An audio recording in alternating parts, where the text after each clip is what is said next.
अनंत जन्मांपासून अविद्येच्या निद्रेतून मनुष्य जागा होत नाही, अधिक याच दोषाने निर्माण झालेल्या जगतरूपी स्वप्नात मनुष्य सैरावैरा धावत राहतो आणि मी कोण, हे सर्व का सुरू आहे याचा त्याला थांगपत्ताच लागत नाही. अनादिकाळापासूनच हा त्याचा भोग संपता संपत नाही. अविद्येची या निदा, विश्वस्वप्नाचा हा धांदा, भोगीत होता प्रबुद्धा अनादिजो.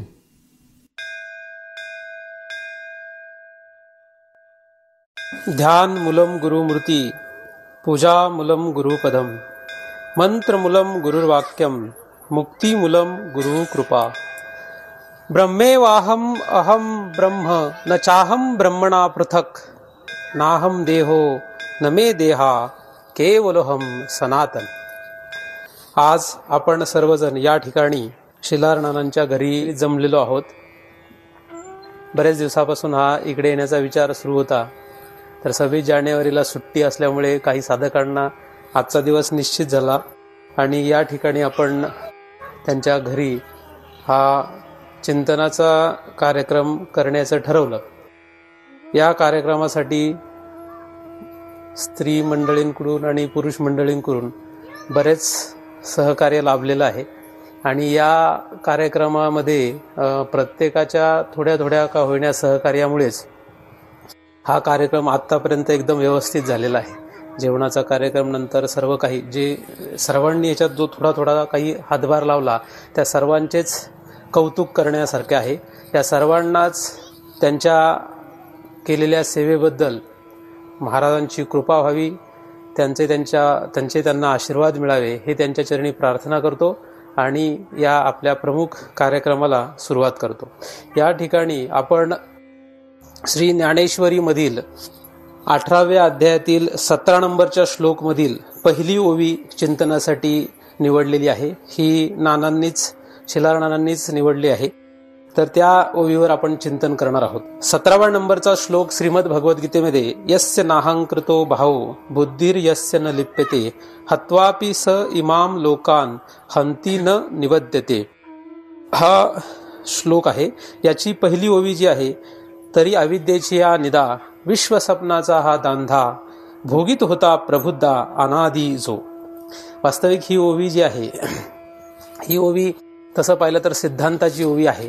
जगत म्हणजे काय आणि परमार्थ का करायचा हा मोठा विषय आपल्या समोर आहे.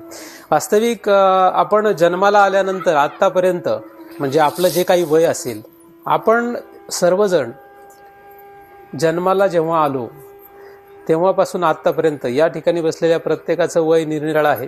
तर प्रत्येकाचं वय जर आपण विचार केला तर काहींचं म्हणजे लहान मुलाच्या 5-6 वर्षापासून धरलं तरी ते 70-80 वर्षाच्या म्हाताऱ्यापर्यंत सगळ्यांचं वय हे भिन्न भिन्न आहे. आपण प्रत्येकजण जन्माला आल्यापासून तर आत्तापर्यंत आणि इथून पुढे मरेपर्यंत, सकाळी उठल्यापासून तर रात्री झोपेपर्यंत काहीतरी करणार आहोत आणि काहीतरी करतो आहोत. यामध्ये सर्वात प्रमुख गोष्ट जी आहे ती अन्न, धन आणि मान या 3च गोष्टी कमवण्यासाठी सर्व जगत धावपळ करताना दिसतं. याच्या पलीकडे जगतामध्ये धावपळ कशाची दिसत नाही. कुठलाही मनुष्य जर घेतला, तो भारतातला असो किंवा भारताच्या बाहेरचा असो, आपल्या गावातला असो किंवा गावाच्या बाहेरचा असो, कुठलाही मनुष्य जी रात्रंदिवस धावपळ करताना दिसतो ती फक्त एकाच कारणाने, ती म्हणजे सर्वात प्रथम अन्न मिळवण्यासाठी. अन्न जे आहे हे अन्न आपल्याला किती पाहिजे याचा जर आपण विचार केला तर पोट भरण्यापुरतं अन्न लागतं. 1 दिवसाचं पाहिजे, 2 दिवसाचं पाहिजे, का 1 आठवड्याचं पाहिजे, का 1 महिन्याचं पाहिजे, असा जर आपण विचार करायला लागलो तर आपल्याला अन्न जे आहे हे किती कमवावं ह्याचा हिशोबच नाहीये. म्हणजे प्रत्येकाची अन्न कमवण्याची जी कला आहे ही वाढत असतानाच दिसते. म्हणजे काही लोक असे की पिढ्यानपिढ्या बसून खातील एवढं अन्न कमवून ठेवतात. वास्तविक त्याच्याही पुढे धन आहे. एखाद्या मनुष्याला अन्न जर पुरेसे मिळालं तर तो धन मिळवण्याच्या पाठीमागे लागतो. मग धन किती पाहिजे, धनाची भूक जी आहे ही किती असावी, तर वास्तविक प्रत्येकाला असं वाटतं की ज्याच्याकडे 2 चाकी गाडी आहे त्याला 4 चाकी गाडी असावी असं वाटतं. छोटं घर असेल तर मोठं घर असं वाटतं, छोटी शेती असेल तर मोठी शेती असावी असं वाटतं. असं करत जर आपण गेलो तर वाढत वाढत वाढत वाढत खूप वाढवावं असं वाटतं. अंबानी नावाचे गृहस्थ तुम्हाला सर्वांना माहीत असेल, त्यांचा मुलं जी आहेत त्याच्यापैकी अनिल अंबानी जर आपण उदाहरण घेतलं तर या अनिल अंबानीची भूक किती आहे, त्याने जर विचार केला त्याचा पैसे किती आहेत. मागे काही दिवसांपूर्वी 50 कोटी रुपयाचा त्याला दंड ठोठावण्यात आला. 50 कोटी आपण जर विचार केला की 1 कोट जर मला दिले किंवा त्यातले 1 कोट जाऊ द्या 5 कोट जर तुम्हाला कोणाला मिळाले तर 5 कोट, आपण असा विचार करतो की 5 कोट जर मला मिळाले तर मी आयुष्यभर बसून खाईल, काही करणार नाही. आणि तो 50 कोटचा दंड सहज भरतो. आता जरी 50 कोटचा आहे, काही वर्षांपूर्वी त्याने 200 कोट रुपये गव्हर्नमेंटला भरले होते. मग त्याची कमाई किती असेल याचा जर विचार केला तर 2000 कोट रुपये एका वर्षाला नफा कमवतो कमीत कमी, असं धरलं तर त्याची संपत्तीचा विचारही करू शकत नाही. एवढी संपत्ती असतानाही आजही त्याने अमेरिकेमध्ये सुद्धा त्याची मोबाईल कंपनी टाकलेली आहे. म्हणजे अमेरिकेचे लोक सुद्धा अनिल अंबानीचे मोबाईल वापरतात. म्हणजे याचा जर विचार केला तर धनाची जी भूक आहे ही वाढत वाढत वाढत जाते आणि कुठलाच मनुष्य म्हणणार नाही की आता बास, याच्यापुढे मला धन नको, म्हणून हे काही संपत नाही. त्याच्यापुढे तिसरी जी गोष्ट आहे ती म्हणजे मान. प्रत्येकाला मान लागतो. जन्माला आलेल्या लहान मुलापासून तर मरणाऱ्या म्हाताऱ्यापर्यंत प्रत्येकाला मान लागतो. आणि मान जर दिला नाही, मान हानी झाली तर प्रत्येकालाच वाईट वाटतं. जसं मला तुम्ही हार घातला म्हणून मला मान मिळतो, मला मान मिळाले की मला आनंद होतो. तसंच त्याप्रमाणे सर्व जगातल्या प्रत्येकाला मान द्यावाच लागतो. पण मान किती पाहिजे? मान एवढा नको की जेणेकरून आपलं वाटोलच होईल. मानासाठी मनुष्य काय करतील हे काही सांगता येणार नाही. मान जर दिला नाही तर आयुष्यभर त्या सोयऱ्याचं तोंडही पाहत नाहीत. असेही लोक आहेत की ज्यांना थोडासा मान, टोपी आणि टॉवेल दिला नाही म्हणून तो आयुष्यभर त्याचं तोंडही पाहणार नाही, अशी पण परिस्थिती निर्माण होते. तर ह्या सगळ्याचा जर विचार केला, या सगळ्यांचा जर अभ्यास केला तर सर्व जगतामधले लोक जे आहेत ती फक्त अन्न, धन आणि मान या 3च गोष्टीसाठी पळताना दिसतात. मग अन्न, धन, मान हे एवढंच जीवन आहे का, असं जर आपण विचार केला तर ह्या 3 गोष्टींच्या मागे मागे धावत असताना या शरीराला लागणारे सगळे भोग भोगत राहणे एवढंच जीवन आहे असं आपल्याला वाटतं. मनुष्य देह जो आहे तो आपण जर विचार केला तर बाकीच्या अनेक देहांपेक्षा हा देह काहीतरी विशेष आणि वेगळा आहे. जसं हे झाड जे आहे, या झाडाला आपण जीव म्हणावं की नाही असा पूर्वी प्रश्न होता, परंतु जीवशास्त्रामध्ये काही शास्त्रज्ञांनी ते सिद्ध केलं की हा एक जीवच आहे. त्याचप्रमाणे आपण जर विचार केला तर आपल्याला दिसणारे किती किडा, मुंगी असं जर विचार केला तर असंख्य जीव आपल्या दृष्टीत पडतात. कुत्रा, मांजर, डुक्कर, वाघ, सिंह, हत्ती, त्याप्रमाणे झाडं, झुडपं, असं या सर्वांचा विचार केला तर असंख्य जीव या भूतलावर आहेत. भूतलाच्या बाहेर न दिसणारे असंख्य जीव आहेत, परंतु त्याचा आपल्याला सध्या अभ्यास करायचा नाही. परंतु एक लक्षात घ्या, आपलं जे शरीर आहे या शरीरावर 1 चौरस इंचावर, समजा आपण हात घेतला तर हाताच्या वरच्या भागावर किंवा कुठेही 1 चौरस इंचावर 1 लाख सूक्ष्मजीव राहतात. हे विज्ञानाने सिद्ध केलेलं आहे. हे काय मी माझं पदरचं किंवा मी कुठल्या तरी ग्रंथातून वाजून सांगत नाहीये. हे विज्ञानाने सिद्ध केलेलं आहे की 1 चौरस इंचावर 1 लाख सूक्ष्म जीव राहतात. आता हे जे 1 लाख सूक्ष्म जीव आहेत हे सुद्धा जीवच आहेत. काही लोकांना पुनर्जन्म वगैरे मान्य नसतो. काही लोक म्हणतात पुनर्जन्म वगैरे काही नसतो. बरं, काही हरकत नाही. पुनर्जन्माचं जाऊ दे, या जन्माचा तरी नीट विचार करूया आपण. पुनर्जन्म म्हणजे इथून पुढे काय होणार आहे याचा विचार करण्यात काहींची बुद्धी नसते. प्रत्येक मनुष्य ही समान बुद्धी असू शकत नाही. प्रत्येकाची बुद्धी ही जी एकाच तत्वाची जरी बनलेली असली तरी सुद्धा प्रत्येकाची बुद्धीची क्षमता मात्र भिन्न भिन्न आढळते. त्यामुळे प्रत्येक जण समान रीतीने विचार करू शकत नाही. तर हे जे जगणं आहे या जगण्यामध्ये अन्न, धन आणि मान ह्याच्यापेक्षा काहीतरी वर येऊन विचार करायला पाहिजे का नको, असं जर आपण विचार करायला लागलो तर आपल्याला त्याच्यापेक्षा काहीतरी वेगळं विचार करायला पाहिजे. पैसे कमवणाऱ्यामध्ये पैसे कमवणं किती कमवून कमेल. मान जर दिला तर ह्या जगाचा राजा जरी झाला, या जगाचा राजा म्हणजे सध्या जर आपण अमेरिका हा देश जगात सर्वात श्रेष्ठ आहे असं जर धरलं तर ओबामा हा जगातला सर्वात मोठा राजा आहे. तुम्हाला जर माहित असेल तो भारतात जेव्हा आला तेव्हा त्याची कार, त्याचे 3 मजली विमान आहे, त्याच्या 3 मजली विमानामध्ये त्याची कार सुद्धा बसते. त्याचा एक भाग येतो, त्याची कार जेव्हा बाहेर काढली जाते तेव्हा त्या कारमध्ये तो बसतो. त्याचं कार म्हणजे एक ऑफिस सारखंच आहे. त्याच्या कारमध्ये त्याची कारच्या जर पत्र्याची जर जाडी जर बघितली तर ती एवढी जाड आहे आणि त्याची क्वालिटी म्हणजे ते जे मटेरियल वापरलेलं आहे त्याला जर सामग्री वापरली तर मिसाईल जे असतं, मिसाईल लॉन्चर, मिसाईल जर हिट केलं म्हणजे मिसाईल जर त्याला मारलं कारला तर ती कार काहीही होत नाही, त्या कारला काहीच होत नाही. म्हणजे मिसाईल प्रूफ कार आहे त्याची. जगाचा राजा, पण त्याला एवढी भीती आहे की जेव्हा तो भारतात आला निम्म सैन्य अमेरिकेचं भारताच्या सगळ्या बाजूने म्हणजे नौदल त्यांचं तयार होतं. अधिक सगळ्या क्षेपणास्त्रांचे डायरेक्शन त्यांनी बेटांवरून चेंज करून आपल्या भारताच्या दिशेने पाठवले होते. अधिक अमेरिका, बांगलादेश वगैरे सगळीकडे पाठवले. एक जरी काय झालं तरी ओबामा जो आहे, या ओबामाला काहीही होणार नाही. तो फक्त त्या एका विमानात जाऊन बसेल, त्याचं पूर्ण मिसाईल प्रूफ आहे, सगळं मिसाईल प्रूफ सिस्टम असल्यामुळे तो मरणार नाही. आपला देश राखरांगोळी होऊन जाईल. तुम्ही विचारही करू शकत नाही. देशाचा राजा नाही, जगाचा राजा. जगाच्या राजाची अशी हालत आहे. मान किती, मानाचा विचार केला तर खूप मोठा मान, पण रात्रंदिवस त्याला एक भीती आहे. कसली भीती आहे? मरण. माणसाला कशाचीच भीती नाही, काही नाही. तुम्हाला किती पैसा मिळाला काय हरकत नाही, मरण जर जवळ आलं तर सगळ्यात मोठी भीती, म्हणजे सर्वात प्रमुख जी भीती असते ती असते मरणाची. बरं, या ठिकाणी बसलेला कोण मरणार नाहीये? प्रत्येक जण मरणार आहे. मग मरायचं कौतुक कशाला? मरणार तर आहे, पण मरावं कोणाला वाटतं? मरावं कोणालाच वाटत नाही. मरणार तर आहो हे नक्की, पण मरायचं नाहीये.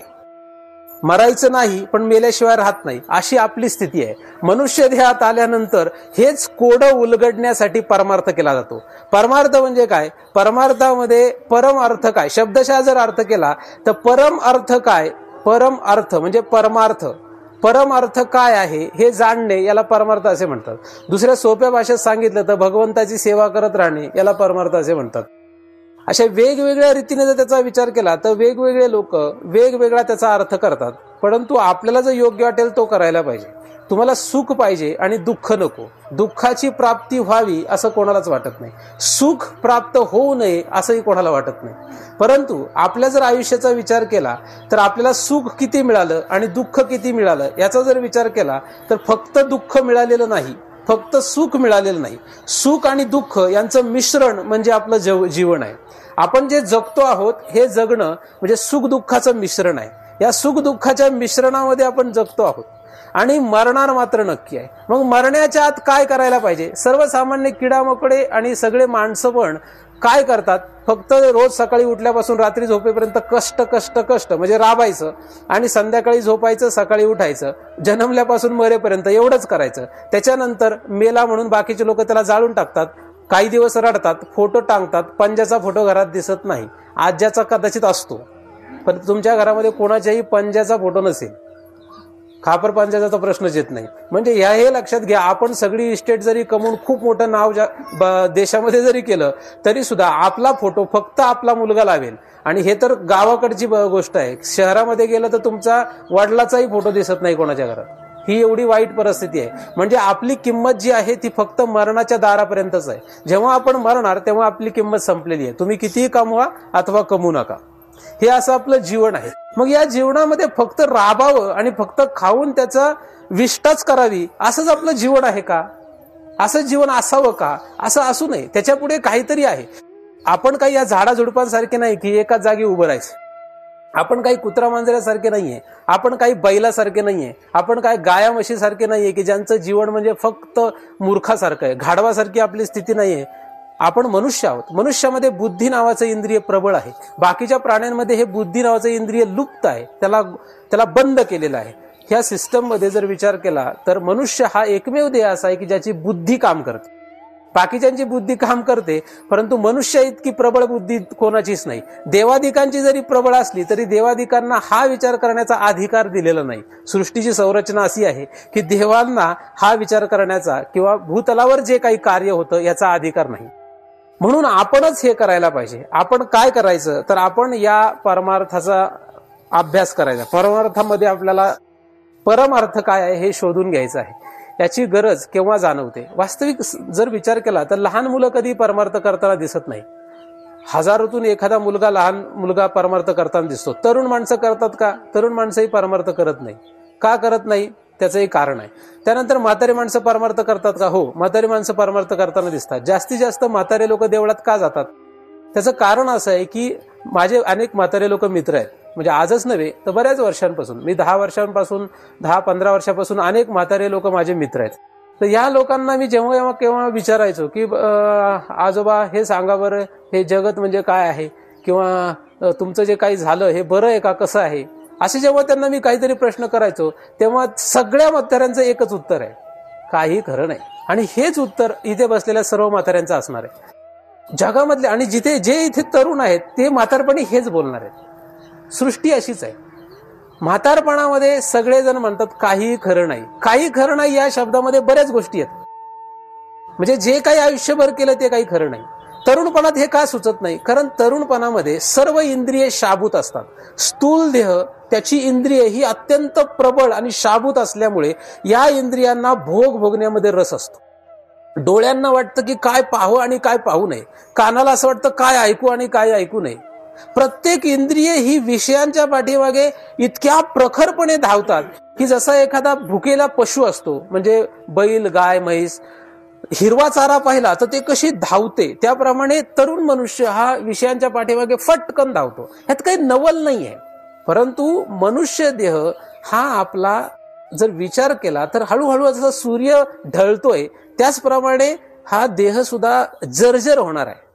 या देहाची जर्जर अवस्था आल्यानंतर, इंद्रिय शिथिल झाल्यानंतर जे काही आपण कमवलं, जे काही भोगलं, हे सगळं आपलं संपणार आहे. एक वेळ अशी येईल की जेव्हा आपल्याला पायाने पळावं वाटेल पण पाय काम करणार नाही. एक वेळ अशी येते की आपल्याला खूप काही ऐकावं वाटतं पण ऐकू येणार नाहीये. एक वेळ अशी येते की आपल्याला काहीतरी पाहावं असं वाटतं पण पाहू शकणार नाही. बोलावं असं वाटतं पण बोलू शकणार नाही. तर अशा रीतीने सर्व देह हा एकदम जर्जर होऊन जातो. श्री ज्ञानदेवांनी अशी एक 13व्या अध्यायात ओवी लिहिली आहे. आणि तयाची परी जरा न टेकता शरीरा, तारुण्याची या भरा माझी देखे. तारुण्य, जरा म्हणजे जर्जर अवस्था. जेव्हा तुमची जर्जर अवस्था आलेली नाही तेव्हा तारुण्याची या भरा माझी देखे. तरुणपण जेव्हा आलेलं असतं तेव्हा हे परमार्थ केला पाहिजे. तरुणपणात का करायचं? मग तुम्हाला हे सगळं बंद करायला सांगितलेलं नाही. वास्तविक तुम्ही काय घरदार, बायका, पोरं किंवा शेतीवाडी, नोकरी चाकरी हे बंद करा असं काही सांगितलेलं नाही. बऱ्याच लोकांना काय वाटतं की परमार्थ करायचं म्हणजे सगळं नोकरी चाकरी सगळं सोडून द्यायचं, घरदार, बायका, पोरं सोडून द्यायची किंवा असं काहीतरी करायचं. ती एक वेगळी पद्धत आहे. या मार्गात न येताच काही लोक विचार करतात की आपल्याला सगळं सोडावं लागणार, आता कशाला, परमार्थ म्हणजे काहीतरी वेगळंच आहे. असं नाहीये. परमार्थ ही त्यातली एक मार्ग आहे. तो त्या मार्गाने जाणारे लोक, त्या दिशेने जाणारे लोक योग्य एका वेगळ्या ठिकाणी पोहोचतात. वारकरी संप्रदाय जो आहे, या वारकरी संप्रदायामध्ये जर विचार केला तर इथपासून तिथपर्यंत सगळे मार्ग दिसतात. आणि या वारकरी संप्रदायामध्ये प्रमुख गोष्ट काय आहे? प्रमुख गोष्ट आहे अभ्यास. अभ्यास म्हणजे माहिती, ज्ञान. एक गोष्ट मला सांगा की कुठलीही क्रिया आपण जी करतो, जे काही आपण करतो, हे करण्याच्या आधी आपल्याला त्याची माहिती असावी का नसावी? कुठलीही क्रिया, काही काम आपण जेव्हा करतो ते काम करण्याच्या आधी त्याची जर माहिती असेल तर ते काम व्यवस्थित होतं. कुठलंही, तुमचं शेतातलं काम असो किंवा एखाद्याचं नोकरीमधलं काम असो, स्त्रियांचा स्वयंपाक बनवणे असो, काही असो, त्याची जर आपल्याला नीट व्यवस्थित माहिती असेल तर ते काम व्यवस्थित होतं. नाहीतर त्या कामामध्ये काहीतरी अडचण येण्याची शक्यता असते. तसंच आपलं मनुष्य देहातलं जे जगणं आहे, हे जगणं आपलं व्यवस्थित आहे का नाही हे शोधावं लागेल. आपल्याला फक्त काय आहे की आई आणि बापाने जे काही आपल्याला सांगितलं किंवा आपल्या सभोवताली जे दिसतं त्यालाच आपण खरं मानतो. काही लोक जी आहेत ही फक्त सभोवताली दिसणाऱ्या गोष्टींनाच खरं मानतात, त्याचा विचार करत नाही. एका मनुष्याला मी विचारलं, म्हणजे माझे चांगले ओळखीचे आहेत, डॉक्टर मनुष्य, डॉक्टरेट आहेत, म्हणजे PhD लेवलचा मनुष्य आहे. त्यांना मी विचारलं, बाबा हा जो ग्लास दिसतो, माझ्या समोर एक ग्लास होता टेबलावर, आम्ही दोघांच्या समोर एक ग्लास ठेवला. त्याला म्हटलं हा ग्लास खरा आहे का खोटा आहे, हा ग्लास आहे का नाही? तर तो म्हणला, वेड्यासारखं काय विचारताय, हा ग्लास आहे, दिसतो. म्हणलं खरंच सांगा, दिसतो म्हणजे आहे का नाही? तर ते म्हणले नाही, तुम्ही काही जरी म्हटले तरी हा टेबलवरचा ग्लास आहेच. कोणालाही विचारा, इथे बसलेल्या कोणालाही विचारा, हा ग्लास आहेच. बरं, म्हटलं असं जर असेल तर समजा मी जर सिद्ध केलं की हा ग्लास नाहीच, तर ते म्हणलं नाही, तुम्ही तसं सिद्ध करूच शकत नाही. म्हणलं आता जाऊ द्या, म्हणलं सिद्ध करू शकेल का नाही हा नंतरचा भाग आहे, मी काही सिद्ध करणार नाही. परंतु मी तुम्हाला दुसरा प्रश्न विचारतो, त्याच्यावरून तुम्ही सांगा की मला तुम्ही जे म्हणता ते खरं आहे का नाही. हा जो सूर्य दिसतो, हा सूर्य फिरतो का नाही फिरतो? तुम्हाला काय वाटतं? हा सूर्य जो आहे तो सकाळी कुठे होता? तिथे होता. आता कुठे आहे? आणि संध्याकाळी कुठे जाईल? खाली जाईल. हा सूर्य फिरतो का नाही फिरतो? कोणीही सांगू शकतो सूर्य फिरतो का नाही फिरतो. ज्या लोकांनी काहीच शाळा शिकलीच नाही ते म्हणतील बरोबर आहे, फिरतो. आता जे लोक शाळा शिकलेत त्यांची जरा अक्कल जास्त असते, त्यामुळे ते लोक म्हणतात नाही, सूर्य फिरत नाही. सूर्य का फिरत नाही? आता त्याने कुठे जाऊन पाहिलं, जो शाळा शिकलेला आहे त्याने कुठे जाऊन पाहिलं की हा सूर्य फिरत नाही? जो कोणी शाळा शिकलेला असेल त्याने मला सांगा, खरंच सूर्य फिरत नाही हे पाहिलं का? सूर्य फिरत नाही हे कुठे जाऊन पाहिलं का? म्हणजे तो यानामध्ये बसला आणि पृथ्वीच्या वर गेला आणि बघितलं की सूर्य एका जागेवर आहे आणि सूर्य फिरत नाही, पृथ्वी फिरते, असं कधी पाहिलंय? मग का मांडलं तुम्ही की सूर्य फिरत नाही? तुम्ही काहीतरी युक्ती वापरली, म्हणजे एक पृथ्वीचा गोल घेतला, इकडे एक मेणबत्ती घेतली, तिकडे दुसरा एक चेंडू घेतला आणि मग सूर्य म्हणजे हा मेणबत्ती आणि तो पृथ्वीचा गोल फिरवला. असं काहीतरी प्रयोग तुम्ही शाळेमध्ये केला असेल, जर आठवत असेल तर, भूगोलामध्ये. तेव्हा तुम्हाला असा अंदाज बांधता आला, म्हणजे युक्तीने प्रयोग करून काहीतरी. प्रत्यक्षात तुम्ही पाहिलेलं नाही की सूर्य फिरत नसतो. आणि वास्तविक जर जन्माला आल्यापासून आतापर्यंत आणि मरेपर्यंत हा सूर्य फिरतानाच दिसणार आहे. जे कोणी शाळेत शिकले की सूर्य फिरत नाही, त्यांना सुद्धा सूर्य फिरतानाच दिसतो. मग खरं काय? सूर्य फिरतो का नाही फिरत? दिसतो फिरताना, पण फिरत नाही. मग काय सांगा, हे जगत म्हणजे अजब आहे का नाही? जी वस्तू फिरताना दिसते पण ती फिरतच नाही, असा जर सिद्धांत आहे, मग माझ्या समोर ठेवलेला ग्लास तुम्ही मानता आहे, मी नाही म्हटलं तर तुम्ही मानत का नाही? जे दिसतं तेच जर खरं आहे तर सूर्य फिरताना दिसतो, मग तो फिरत का नाही? हा भ्रम आहे. याला काय म्हणतात, ह्याच्यामध्ये काहीतरी गफलत आहे. काहीतरी गफलत म्हणजे सूर्य फिरत नसतो, पृथ्वी फिरते. पृथ्वी फिरताना पृथ्वी स्वतःभोवती फिरते, अधिक सूर्याभोवती फिरते. आणि असं फिरत असताना आपल्याला असा भास होतो, असा भ्रम होतो की सूर्य फिरतोय. तुम्ही म्हणाल हे गॅलिलिओने सांगितलं. गॅलिलिओ तुम्हाला माहित आहे का? गॅलिलिओ शाळा शिकलेल्यांना माहित असेल. हा सिद्धांत कोणी मांडलाय? गॅलिलिओ नावाच्या शास्त्रज्ञाने मांडलेला आहे. गॅलिलिओ नावाचा शास्त्रज्ञ कुठल्या देशाचा होता नाही माहिती, जाऊ द्या, कुठले असो, पण गॅलिलिओ ज्या देशाचा होता मी सांगत नाही, मला माहित आहे, पण तुम्ही शोधा म्हणजे तुम्हाला कळेल. गॅलिलिओ नावाचा जो शास्त्रज्ञ हा ज्या देशामध्ये होता त्या देशाच्या राजाने त्याला फाशीची शिक्षा दिली. का? कारण तो असा खोटं बोलला म्हणून. तो खोटं बोलला का? आज प्रत्येक भूगोल नावाच्या विषयामध्ये हा सिद्धांत लिहून ठेवलेला आहे. गॅलिलिओचा कालावधी कधीचा आहे? कुठल्या कालावधीमध्ये तो जन्माला आला? तुकोबाच्या थोडंफार आधी असेल. ज्ञानदेवांचा काल किती आहे? 1200 मध्ये. 1200 मध्ये ज्ञानदेव जन्मले. त्याच्यानंतर 1600 मध्ये गॅलिलिओ होता. आता जर विचार केला 1600 ते 1800 याच्यात कधीतरी आहे. तर ज्ञानदेवांनी श्री ज्ञानेश्वरीमध्ये अशी एक ओवी दिलेली आहे जी सूर्याचं चालणं होत नाही अशा संदर्भात आहे. आठवते का? का उदो अस्ताचे नि प्रमाणे, उदो म्हणजे उदय होणे, अस्त म्हणजे मावळणे. का उदो अस्ताचे नि प्रमाणे जैसे न चालता सूर्याचे चालणे.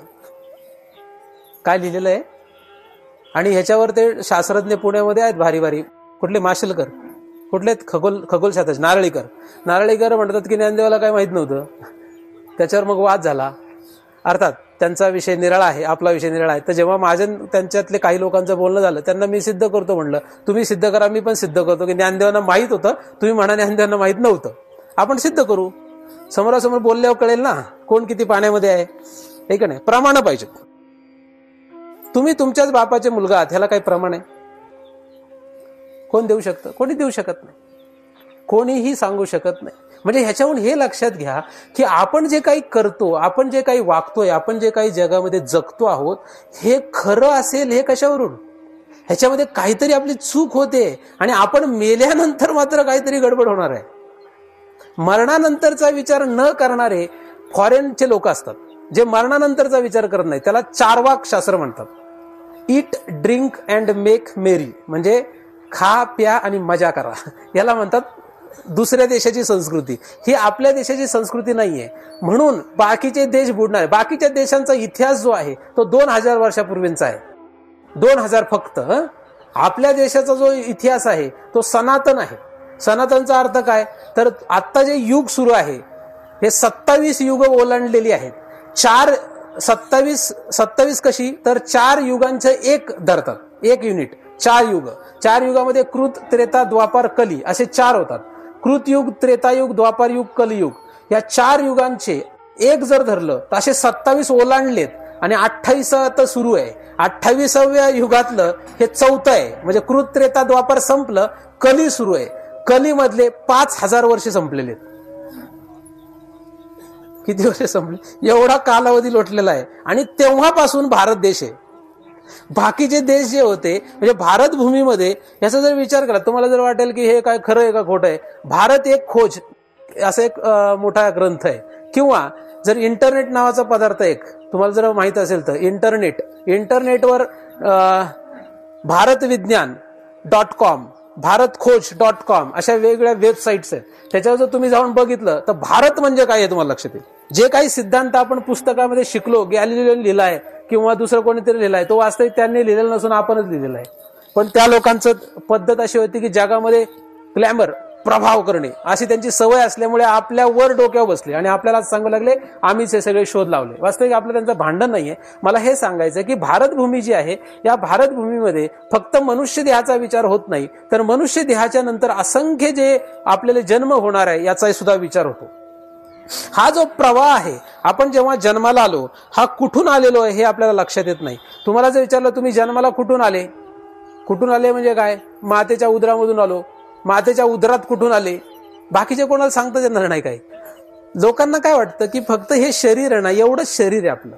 वास्तविक हे जे मढ आहे हे काय आहे, हे मढ आहे. ह्याला लोक जाळणार. आपण जेव्हा मरतो तेव्हा ह्याला लोक जाळतील. ह्याच्या आतमध्ये एक सूक्ष्म शरीर आहे, त्याला एका शब्दात मन असं म्हणतात. पण वास्तविक तो एक शब्दाने मन नाही, तर मन, बुद्धी, चित्त, अहंकार, अंतःकरण, 5 ज्ञानेंद्रिय, 5 कर्मेंद्रिय, 5 प्राण असा हा ह्याच्या आतमध्ये एक सूक्ष्म देह आहे. या सूक्ष्म देहाच्या आतमध्ये एक कारण देह आहे आणि या कारण देहाला अविद्या असं म्हणतात. अविद्या म्हणजे अज्ञान, अविद्या म्हणजे मला काही कळत नाही, याला म्हणतात अविद्या. अविद्या कसली, अविद्या 2 प्रकारची असते. अज्ञान 2 प्रकारचं असतं.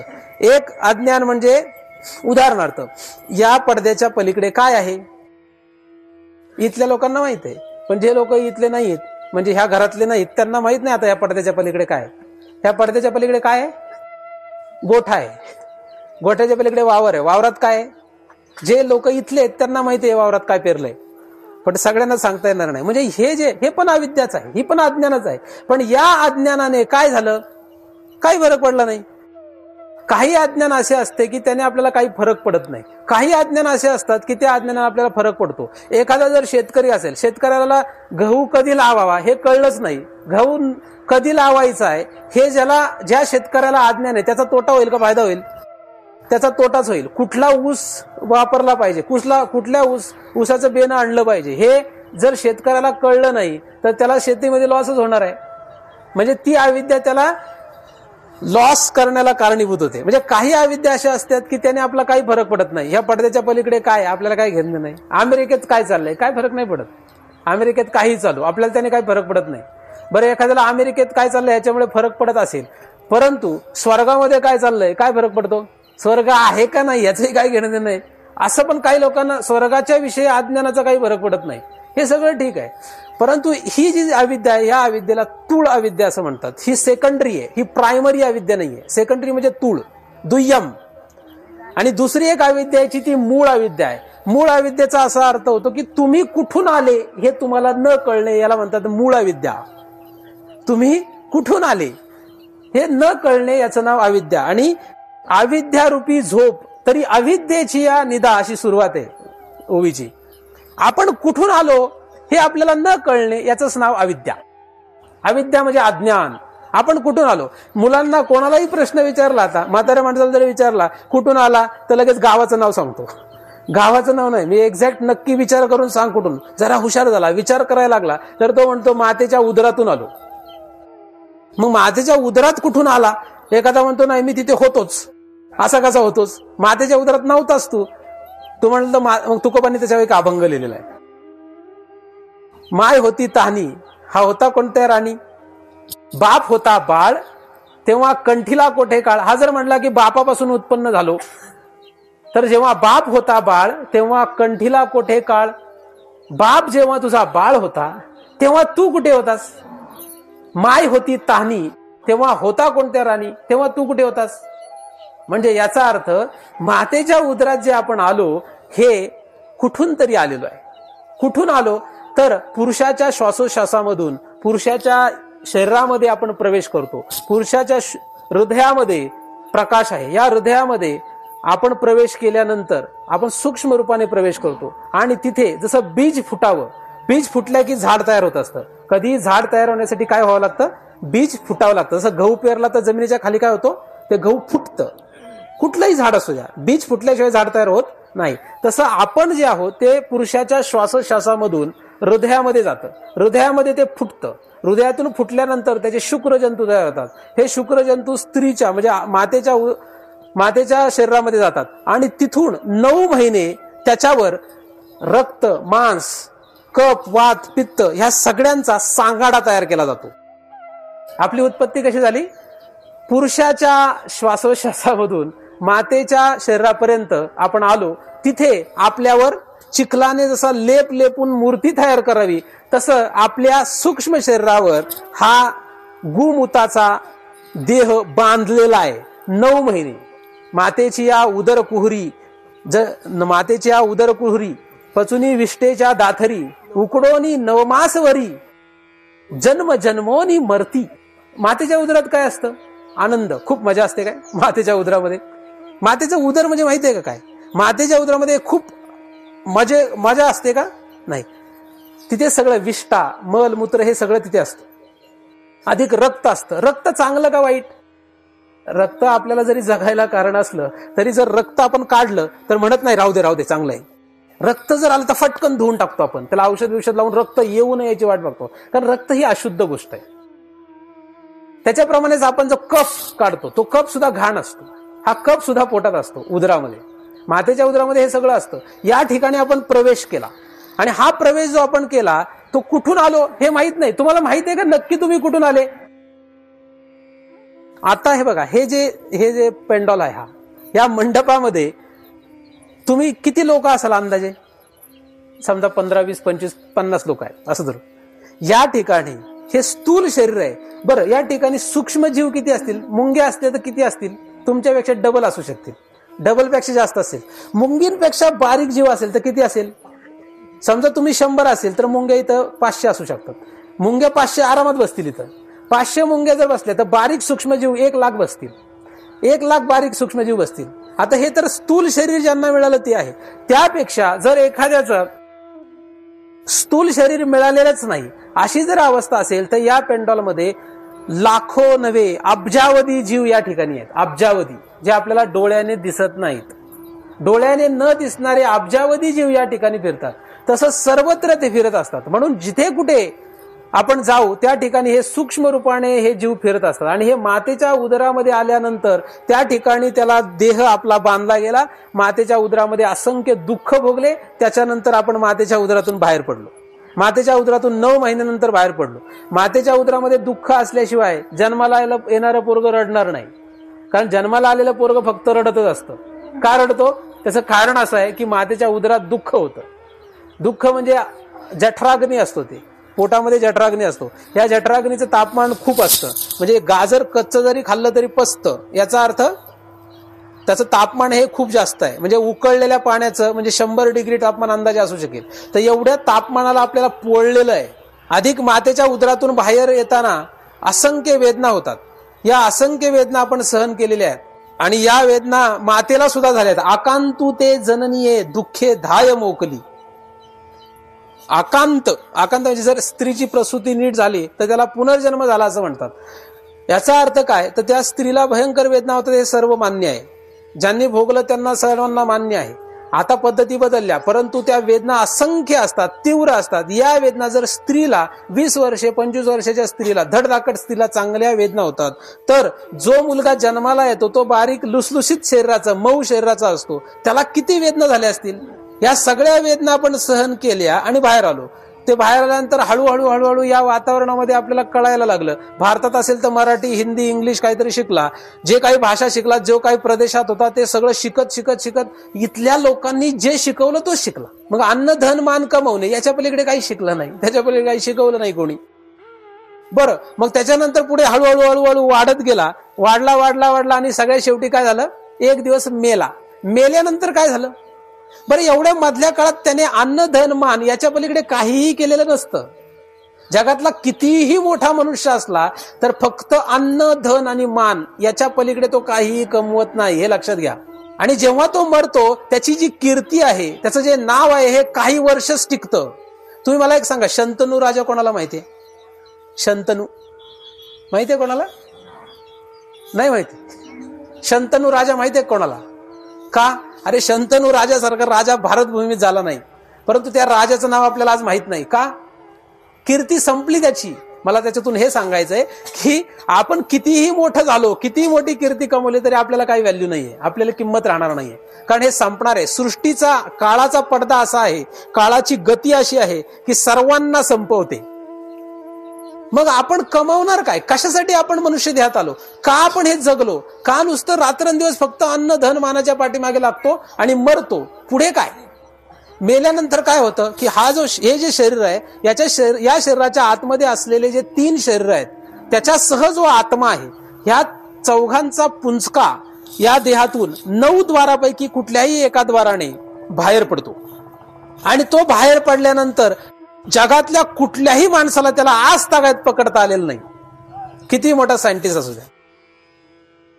आज तागायत या देहातून जो आतला जो काही भाग जातो, जेणेकरून हे निश्चित पडतं, हे शरीर निश्चित पडतं, तुम्हाला सर्वांनाच माहित असेल. मग गाजावाजा आरडाओरडा करून काही होत नाही. बरं, जेव्हा जाणार आहे त्याचा कालावधी कोणीच बदलू शकत नाही. जेव्हा केव्हा जाईल, याच्यातून जेव्हा केव्हा प्राण जाईल, आपण असं म्हणतो प्राण गेला. प्राण तर त्याच्यातला एक अवयव आहे. तो आतमधला जो पुंजका आहे, हा जेव्हा याच्यातून बाहेर पडतो, मग त्याला यम नावाची देवता यमदूताकडून नेते, ही वगैरे माहिती असो, ते आपल्याला एवढं महत्वाचं नाही. परंतु जेव्हा केव्हा याच्यातून बाहेर पडतो तेव्हा आईला विचारून आला का? बायकोला विचारलं का? मुलाबाळांची व्यवस्था केली का? बँकेतला पैसा नीट ठेवला का? काही घेणं देणं नाहीये मला. आता तुम्ही ऐकताय, पुढच्या वेळेस ऐकायला मी सांगायला असेल का नाही माहित नाही, तुम्ही ऐकायला असेल का नाही माहित नाही, हे काहीच सांगू शकत नाही. एक गुरुजी आहेत, माझे गुरुजी, मला जे शाळा शिकवत होते. एक दिवस माझं प्रवचन एका गावामध्ये होतं. त्या गावामध्ये त्यांनी ते ऐकलं. ते ऐकल्यानंतर त्यांना आश्चर्य झालं की हा मुलगा काय असं काय करतोय. हा जरा, पण ते जरा थोडेसे धार्मिक मनुष्य असल्यामुळे, पण आयुष्यभर त्यांनी काय केलं नाही. माझंच प्रवचन ऐकल्यानंतर ज्ञानेश्वरीवरच मी बोलत होतो. ते प्रवचन झाल्यानंतर ते मला भेटले. मला म्हटले, मी तुला शिकवायला, तुला आठवतं का? म्हटलं हो, मला आठवत आहे.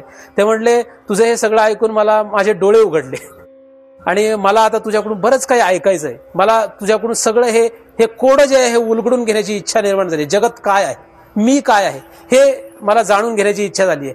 तर मी पुढच्या आठवड्यात तुझ्याकडे येतो. पुढच्या आठवड्यात असं कळलं की मला ज्या दिवशी गुरुवारी चिंतन होतं, गुरुवारी प्रवचन झाल्यानंतर 3 दिवसानंतर ते मनुष्य वारले, माझे गुरुजी. विचार करा, म्हणजे माझं प्रवचन ऐकलं की वारला नाही. त्यांचा कालावधी तो आहे मरण्याचा कालावधी फिक्स आहे. जगातला कोणीही त्याच्यात बदल करू शकत नाही, हे तुम्ही ठाम लक्षात ठेवा. जगातला म्हणजे अमेरिका ही सर्वात जास्त हेल्थ केअर मध्ये, म्हणजे हे औषधांमध्ये सर्वश्रेष्ठ मानली जाते. तर अमेरिकेतले डॉक्टर सुद्धा तुमच्याकडे कितीही पैसे असू दे वाचू शकत नाहीत तुम्हाला. म्हणजे मरण तर फिक्स आहे. यावरून काय लक्षात घ्यायचंय की आपल्याला मनुष्य देहात आल्यानंतर जे करायला पाहिजे ते केलं पाहिजे. मनुष्य देहात आल्यानंतर आपल्याला शोधलं पाहिजे की आपण नक्की कुठून आलो, आपला नक्की बाप कोण आहे, आपली नक्की आई कोण आहे. हे जे आपण आईबाप पाहतो हे तर आपले स्थूल शरीराचे आईबाप आहेत. हे जे शरीर आहे याचे आईबाप इथेच असतात. पण ह्याच्या आतमधल्या सूक्ष्म शरीराचे, त्याच्या आतमधल्या कारण महाकारण शरीराचे आईबाप एक नक्की कुठे आहे, आपण नक्की कुठून आलो, नक्की मेल्यानंतर कुठे जाणार, याचा आपल्याला विचार करायला पाहिजे. आणि असा विचार एखाद्याला जर करायचा नसला, एखादा म्हणजे मला काय घेत नाही, मला नाही करायचं, मला आपलं फक्त आपली शेतीवाडी, आपलं घरदार, बायका पोरं चालवायचे, काय हरकत नाही, ते कर. बरं, हा विचार केल्याशिवाय सुख मिळत नाही आणि दुःख संपत नाही. मग करायचं आहे का? हा विचार केल्याने काय होईल, तुम्हाला दुःख तीळ मात्र राहणार नाही. जेव्हा केव्हा तुम्ही स्वतःचा म्हणजे ह्याचा विचार कराल की आपण कुठून आलो, कोहम कस्त्वम कुत आयात कोमे जननी कोमे तात, असं आद्य शंकराचार्यांनी म्हटलेलं आहे की मी कोण आहे, माझी आई कोण, माझा बाप कोण, मी कुठून आलो आणि मी कुठे चाललो. कोहम कस्त्वम कुत आयात कोमे जननी कोमे तात. म्हणजे हे सगळं आपण जर शोधलं तर तुम्हाला दुःख शून्य होईल, सुख इन्फिनिटी, म्हणजे त्याचा लिमिटच नाही, एवढं होईल. तुम्हाला असं शक्य आहे का? हो शक्य आहे. काय केलं का? काही सांगतो त्याचं काय ऐकताय. तू पाहिलंस का? तू प्रयोग केलास का? प्रयोग न करता बोलू नकोस. तू प्रयोग कर, नाही झालं तर तू म्हणेल ते मी करतो, आहे की नाही? एकदम सोपं गणित आहे. तू प्रयोग कर, नाही झालं तर तू म्हणेल ते मी करणार, मग तू म्हणेल तसा मी प्रयोग करतो. आता मी सांगतो तसा तू प्रयोग कर. तुला दुःख शून्य करायचंय का? कोणाला दुःख पाहिजे? कोणालाच नकोय. कोणाला सुख नकोय? सर्वांनाच पाहिजे. सर्वांनाच सुख पाहिजे, सर्वांना दुःख नाहीचं करायचं. स्वतःचा शोध लागल्याशिवाय कधीही दुःखाचा नाश होत नाही. आजपर्यंत भूतलावर जे लोक फक्त अन्नधनमानाच्या पाठीमागे गेले ते कधीही सुखाने मेलेले नाहीत आणि दुःख त्यांचं कधीही संपलेलं नाही. ज्यांनी कोणी स्वतःचा शोध लावला, स्वचा शोध लावणे, स्वतःचा शोध लावण्यालाच दुसऱ्या पद्धतीने भगवंताचा शोध लावणे असं म्हणतात. भगवत प्राप्ती करणं किंवा भगवंताची भक्ती करणं यालाच स्वतःचा शोध लावणं असं म्हणतात. परंतु 4 मार्ग जे परमार्थामध्ये दिसतात, उपासना म्हणजे भक्ती मार्ग, त्याच्यामध्ये भगवंत आणि आपण अशा रीतीने अभ्यास केला जातो. ज्ञान मार्गामध्ये मी म्हणतो त्याप्रमाणे केला जातो आणि योग मार्गामध्ये ध्यान, धारणा, समाधी या मार्गाने केला जातो आणि कर्म मार्गामध्ये वेदाने जे सांगितलेले कर्म आहेत त्याप्रमाणे तो केला जातो. तर अशी जी आपली ही सृष्टी रचना आहे, या सृष्टी रचनेची म्हणजे आपली उत्पत्ती, आपण जे या ठिकाणी बसलो ही उत्पत्ती झालीच का? त्याचं कारण असं आहे की आपल्याला उत्पत्तीला कारण आहे अविद्या. आपणच आपल्याला जाणत नाही. आपण नक्की कोण आहे आपल्याला माहित नाही. मी एखाद्या माणसाला विचारलं, काय रे बाबा तुझं नाव काय? तो म्हणतो मी राम देशपांडे.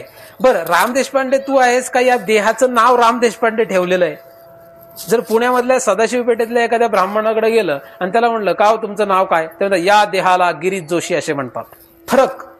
आपल्याला जर विचारलं तर ते म्हणतात की मी राम देशपांडे, आणि एखाद्या दुसऱ्याला विचारलं तर तो म्हणतो या देहाला गिरीश जोशी असे म्हणतात. फरक काय आहे? या देहाला, समजा या देहाला जर पूर्वी राम नाव द्यायच्या ऐवजी जर लक्ष्मण नाव दिलं असतं तर नसतं चाललं का? सगळ्या जगाने तुम्हाला काय म्हणून ओळखलं असतं? लक्ष्मण म्हणून ओळखलं असतं. आता तुम्हाला राम म्हणून ओळखतात. म्हणजे हे जे नाव दिलं हे जन्माला आल्यानंतर काहीतरी मिळालं, म्हणजे ही आपली काही खरे ओळख नाही, एवढं आपण याच्यातून लक्षात घेतलं पाहिजे. आपली जी उत्पत्ती झालेली आहे जेव्हा केव्हा झाली, ही अविद्येमुळे झाली एवढं कळण्यापर्यंत आपल्याला खूप वेळ जातो. परंतु अविद्येच्या निद्रेमध्ये, अविद्येची निद्रा, 2 प्रकारच्या निद्रा असतात. एक आपण रोज रात्री झोपतो ती एक निद्रा, आणि दुसरी निद्रा आहे अविद्येची निद्रा. सर्वच जण झोपतात. आता झोपल्यानंतर तुम्हाला काय कळतं? गाढ झोपतो आपण. जेव्हा गाढ झोपतो तेव्हा काय कळतं का? आपण गाढ झोपल्यानंतर आपल्या अंगावर जर साप गेला तर कळेल का? कळत नाही, कळणारच नाही. आपल्या बाजूला बसून कोणीतरी आपल्याला शिव्या दिल्या कळतील? कळत नाही. आपण जेव्हा गाढ झोपतो असं म्हणतो, म्हणजे तंद्रीमध्ये असेल तर नाही, गाढ झोपल्यानंतर आपल्या शेजारी बसून कोणी आपल्याला शिव्या जरी दिल्या तरी कळत नाही, आपला सत्कार केला तरी कळत नाही, आपल्याला कुठल्याही प्रकारे वाईट बोललं चांगलं बोललं तरी कळत नाही, आपल्या अंगावरून काही साप गेला तरी कळत नाही. अशी ही झोप असते. याचा अर्थ काय झाला की गाढ झोपेमध्ये म्हणजे निद्रेमध्ये आपल्याला अज्ञान असतं, जगताची आपल्याला काही माहित नसते. जेव्हा आपण गाढ झोपतो तेव्हा कुठे काय चाललेलं हे काहीही कळत नाही.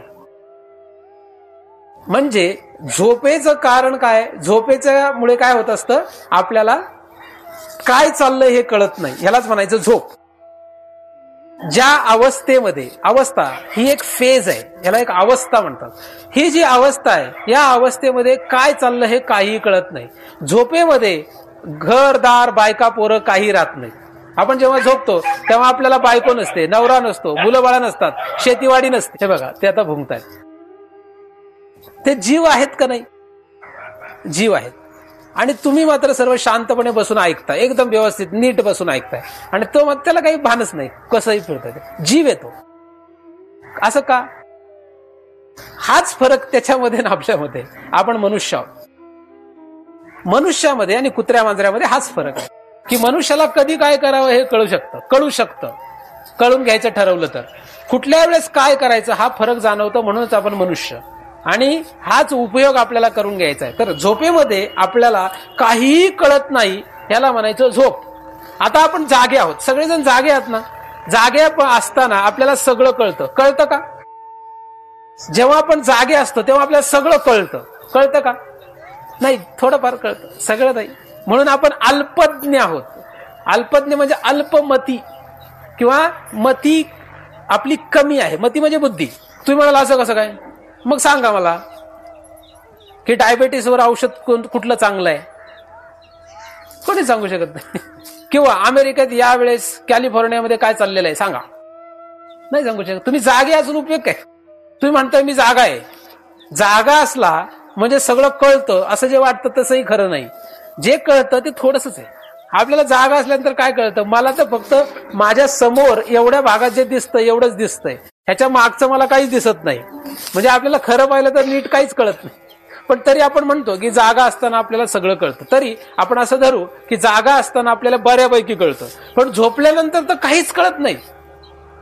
म्हणजे झोप चांगली का जागा असणं चांगलं, काय चांगलं आहे? झोपलेलं चांगलं आहे का जागा असलेलं चांगलं आहे? तुम्ही किती तास झोपता? किती मनुष्य म्हातारा झाला तरी सुद्धा 2 तास तरी झोपेलच का नाही? 2 तास तरी म्हातारा मनुष्य झोपतोच. म्हातारा माणसाची झोप कमी होते, त्याचं कारण निराळं आहे. का कमी झोपतो? आयुष्यभर जे त्यांनी काही केलेलं असतं त्याच्या गोष्टी, चिंता त्याला त्रास देत असतात. ते सारख्या काही ना काही आठवत, पोरगा असं करते, पोरगी अशी करते, सून अशी करते, जावई असा करतो, मुलगा असा करतो, शेतीत हे नाही ते नाही. ही जी कंटिन्युअस त्याच्या बुद्धीवर जे आवरण बसलेलं आहे, पगडा बसलाय, तो त्याला त्रास देत असतो. म्हणून त्याची झोप उडते. वास्तविक म्हाताऱ्याने कसं झोपलं पाहिजे? काय आता राहिलंय म्हाताऱ्याला? काहीच राहिलं नाही. पण म्हाताऱ्यालाच उलट होतं, झोपच लागत नाही म्हाताऱ्याला. तरणी माणसं जरा 8 तास, 10 तास, 12 तास, 14 तास झोपू शकतात. 24 तासामधले तुम्ही 8 तास जरी झोपले, 10 तास झोपले, तरी किती तास शिल्लक राहिले? 14 तास शिल्लक राहिले. 14 तास आपल्याला सगळं कळतं आणि आपल्या सगळ्यांना उठायला, जागा झालेलं व्हायला आवडतं. झोपायला तसं पाहिलं तर सगळ्यांना का आवडतं? जेव्हा शरीर थकतं, आपण थकतो, तेव्हा आपण झोपतो. थकल्याशिवाय मनुष्य, एखादा थकलाच नाही तर रात्री उशीरपर्यंत जागतो. पण एक वेळ अशी 12, 1, 2, 3 मग मात्र झोपतो, की थकल्यानंतर झोपून जातो. मग झोपल्यानंतर 4 तास झोपेल किंवा 10 तास झोपेल. का झोपतो? अरे झोपेत तर काहीच कळत नाही. अभ्यास करायचा ना, मग कर ना 18 तास अभ्यास. मग काही काही लोक कष्ट करतात, 18 तास अभ्यास. मी 18 तास अभ्यास केलाय, 18 तास, 20 तास, काही मग 22 तास अभ्यास करा. 2च तास झोपतात सायंटिस्ट लोक काही आणि शोध लावतात काहीतरी. कितीही तो जागला तरी तो मृत्यूच्या झोपेत जातोच. त्याला मृत्यूची झोप येतेच पुढे. म्हणजे परलोक निद्रा म्हणतात त्याला. इहलोक निद्रेचा कितीही त्याग केलास तरी परलोक निद्रेत जातो. आणि एकदा हे शरीर सोडलं की पुन्हा याच्यात येताच येत नाही. लोकांना वाटतं की नाही हे जाळतात म्हणून परत येत नाही. काही लोकांनी याची पिरॅमिड करून ठेवले तरी त्याच्यात पण येत नाही. तो आला तरी मग तो पिशाच्य रूपाने, भूत रूपाने येतो, वेगळंच काहीतरी होऊन येतो. असो, तर हे जे आपली झोप आहे, ही झोप आपल्याला चांगली आहे का वाईट आहे? तर एक जर व्यावहारिक रीतीने विचार केला तर जागा असल्या तर सगळी कामं करता येतात, म्हणून झोप ही वाईट आहे. पण दुसऱ्याच्या बाजूने विचार केला तर आपण सलग जर काही दिवस झोपलो नाही तर आपण मरून जाऊ. म्हणजे झोपलोच नाही तर काय होईल? आपण मरणार. वास्तविक विचार केला तर झोपेमध्ये तुम्हाला काय अनुभव येतो? प्रत्येकाने सांगा की झोपेमध्ये तुम्ही काय पाहता? जे जागृतीत पाहता, म्हणजे आता जे पाहताय ते झोपेत पाहत नाही. मग झोपेत काय पाहता? आपण असं म्हणतो की मी गाढ झोपलो होतो, मला काहीच कळत नव्हते, पण सुखात होतो. कसं होतं आपण? कसली कटकट नाही. झोपेमध्ये आपण सगळ्या कटकटी रहित असतो. कुठलीच कटकट नसते, फक्त सुख. झोपेमध्ये काय असतं? फक्त सुख असतं. परंतु आणि ते सुख जे आहे ते प्रत्येकाला पाहिजे. तुम्ही ह्या बाह्य सुखाचा कितीही प्रयोग करा, म्हणजे बदलत राहा, ह्याच्यातून सुख मिळवा, त्याच्यातून सुख मिळवा, परंतु झोपण्यामध्ये जे सुख आहे ते सगळ्यांनाच आवडतं. का? कारण त्या झोपण्यामध्ये जेव्हा आपण झोपतो तेव्हा आपली साक्षात भगवंताशी भेट होत असते. परंतु त्या ठिकाणी आपल्याला भगवंताचं स्वरूप भोगता जरी आलं, किंवा भगवंताला दुसऱ्या शास्त्रीय भाषेमध्ये त्यालाच आपण स्व असे म्हणतात, म्हणजे आपणच भगवंत आहोत असं म्हणतात. अहम ब्रह्मास्मी अशा नियमाप्रमाणे आपणच ते असतो. पण त्याचा भोग भेटल्यानंतर, त्याचं सुख भोगल्यानंतर पुन्हा आपण जागृतीत येतो, जागा झालो की त्याचा विसर पडतो आणि ह्या संसारामध्ये विटलो थकलो की पुन्हा झोपतो आणि पुन्हा त्याचा भोग घेतो. त्याचं सुख म्हणजे ते चार्जिंग केल्यासारखं आहे. मोबाईल कसं चार्ज करावा तसं झोपेमध्ये चार्ज होतो आणि मग पुन्हा जागून झाला की परत आपापले व्यवहार करतो, पुन्हा डिस्चार्ज होतो, पुन्हा झोपतो, पुन्हा भगवंताच्या स्वरूपाशी एकरूप होतो, पुन्हा जागा होतो आणि असं जन्मापासून मरेपर्यंत करत राहतो. ही झोप आहे. या निद्रेमध्ये आपलं इकडचं वाटोळ झालं. व्यावहारिक रीतीने जर पाहिलं तर इकडचं वाटोळ झालं. पण या झोपेतून जर आपण खाली आलोच नसतो तर त्या ठिकाणी आपल्याला भगवंताचे स्वरूप लक्षात आलं असतं. परंतु ही जी निद्रा अवस्था आहे, सुषुप्ती म्हणतात त्याला शास्त्रीय भाषेमध्ये, ही सुषुप्ती जी अवस्था आहे या अवस्थेमधून आपल्याला खाली यावंच लागतं. जर आलो नाही तर तीच ब्राह्मी अवस्था म्हटलेली आहे, म्हणजे तीच भगवंत प्राप्तीची अवस्था म्हटलेली आहे. पण तसं होणं शक्य नाही, तसं होत नाही. योगी लोक प्रयत्नाने इंद्रियाला मागे फिरून त्याच्यापर्यंत जातात आणि निर्विकल्प समाधी लावतात. तो एक मार्ग आहे, ती निराळी गोष्ट आहे. परंतु आपल्याला जी झोप आहे ही झोप आपण जर घेतली नाही तर आपण काय होणार? मरणार. झोप नाही घेतली तर मरणार. मग झोपायला तर लागेलच. म्हणजे आता ही निद्रा निराळी आहे, कारण त्या ठिकाणी भगवंताची प्राप्ती होत असते म्हणून. परंतु अविद्येची जी निद्रा आहे ही दुसरी निद्रा. पहिली निद्रा आहे ती ही आपली व्यावहारिक निद्रा आणि दुसरी निद्रा आहे ती अविद्येची निद्रा. कोणालाही अज्ञान नको असतं. कुठलाच मनुष्य जगातला त्याला मी अज्ञानी आहे असं राहावं असं वाटत नाही. स्त्री असो पुरुष असो, त्याला काही ना काही नॉलेज म्हणजे ज्ञान मिळवावं असं वाटतंच. प्रत्येकाला वेगवेगळे ज्ञान मिळवावं वाटतं. हा भाग निराळा. कोणाला वाटतं मी स्वयंपाक चांगला कसा करावा, कोणाला वाटतं की मी शेतीमध्ये काय काय अवजार तयार करावीत, कोणाला पेरणी कशी करावी, अशा वेगवेगळ्या प्रकारे गरजेप्रमाणे काहींना ज्ञान मिळवावं वाटतं आणि काही लोकांना गरज नसतानाही काही ज्ञान मिळवावं असं वाटतं.